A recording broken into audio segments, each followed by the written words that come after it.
Hi everybody, my name is Neil Patel and I'm here with Jason Calacanis at SES New York 2008. And today we're going to be discussing search and spam and pretty much affiliate stuff. So just want to get your take on SEO and what you think about it in general. Well, I made a famous comment like 3 years ago when I was running Weblogs Inc. at Search Engine Strategy San Jose.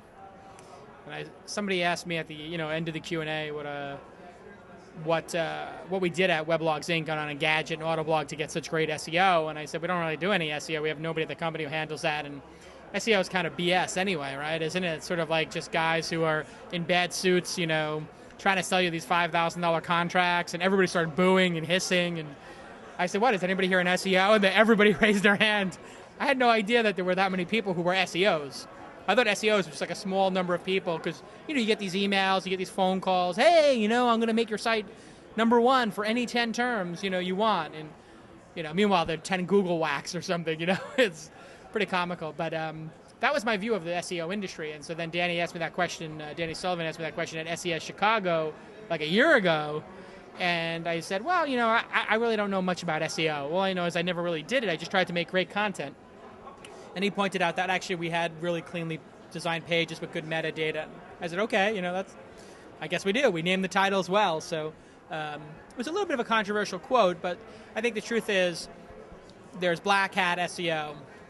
There's good site design, which some people call SEO, but it's really just good site design and good editorial practices. And then there's some gray stuff in between where people sort of push the envelope.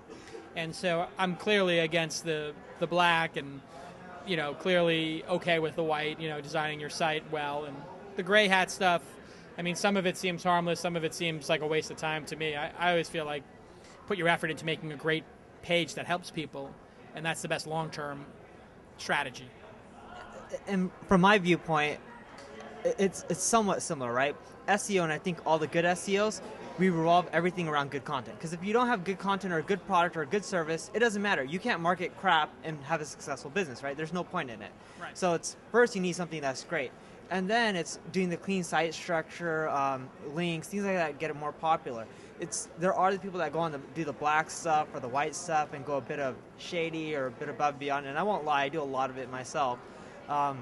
And I think the bad eggs or the people who give the bad names are the people that get ranked for, let's say, iPod. When you do a search, it's like, hey, click here, win a free iPod, right? Yeah. Those are the people that are the bad apples. But then there's a lot of people and a lot of companies that have great content like Weblogs Inc., and you can make minor changes and boost your traffic a lot because the search engines aren't perfect, right? It's not like Mahalo where human edited and you can control what goes at the top and what doesn't. Well, with the search engines, because it's all automated, there's always going to be flaws where you're going to get crap at the top. Even if it's not modified by people who do SEO, sometimes there's just crap at the top. Yeah. So if somebody's got a great site and they optimize their SEO to make it better, there's no ethical problem with that.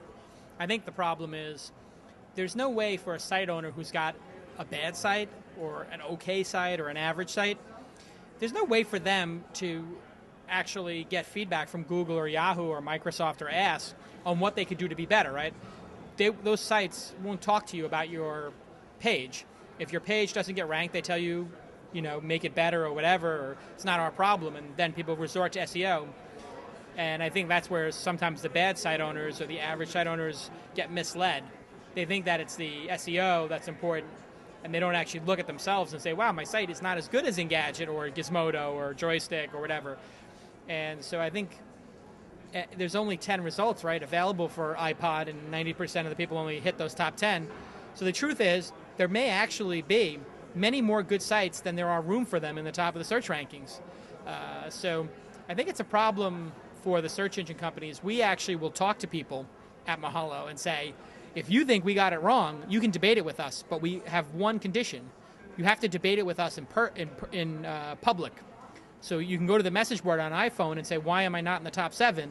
And we'll say, we thought the other 7 were better, and you can tell me, or the guides rather, in the comments, we think we're better because we update ours more often, it's got more information, we have tips, we've got videos, and we'll actually engage you and tell you, okay, we think you're right, and we'll move it up. Nobody ever takes us up on it.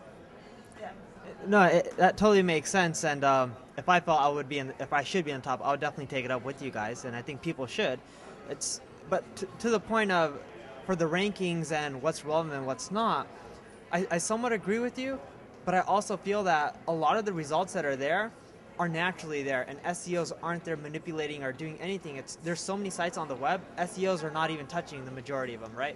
And the sites that do really well, a lot of them are naturally, like the Gawker Medias or the Weblogs Inc. All these good sites, they're there because people naturally link to them or spread them virally through Propeller or Dig or whatever it may be. Or they've been around for a long time. I mean, one of the easiest ways to tell a spammer is, has the site been around for a year or not?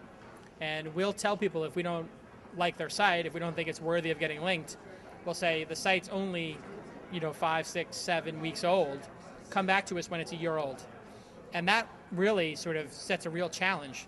And the way I look at it is, if your site's not a year old, or at least 6 months old, and you haven't been consistently publishing for that long, do you really even deserve to be ranked?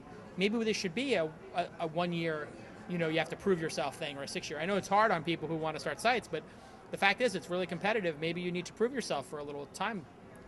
And that makes sense, because if you're over a year longer, then at least you've taken a year of dedication into your site.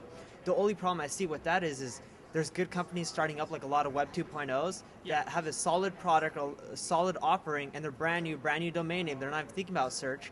And some of them should be ranked. I think there's one called like El Toro or something like that for Forex, right? It makes it all friendly. It's all Web 2.0 and hip, and it's not as spammy as, let's say, some of the other Forex sites out there. And they actually put a good effort into making a solid product, like with cartoon figures, trying to explain what Forex is, because a lot of people don't get it. And they're not ranking anywhere. They're probably not as old as some of these other guys that rank, but someone like them, even though they're less than a year old, I think they should rank, because I think they would provide much more value than half the people that are ranked currently. Right, and the other issue is if you have a breaking news story. So if something comes out like, that's brand new, like the MacBook Air, there might be 10 new sites about the MacBook Air that didn't exist last week, and so they deserve to rank because they're unique. So you do have exceptions, and we take that into account. So we have a whole bunch of tests that we run, and we are committed to the user who's coming to our site above the site owner, right? And I think that's where a lot of the tension comes in, is that sometimes site owners think that their need to get traffic is above the user's need to have an efficient experience, to get what they want and get done quickly. And so it's interesting, the tension that is occurring right now. I think there's going to be a major shakeout, because I think that all the search engines are going to figure out how to block spammers probably 50% better than they currently do. Yeah, and I definitely think it's going to improve over time.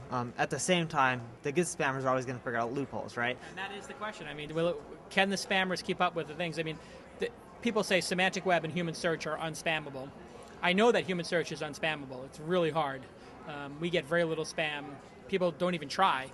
So semantic web, I don't know, because nobody's really done a semantic search engine. Until PowerSet actually releases a product, we don't know how good it's going to be. I suspect semantic's not going to save the day. Just like social networks, when we ran Propeller and Netscape, we couldn't keep the spam out. Dig can't keep the spam out. Social doesn't solve the problem.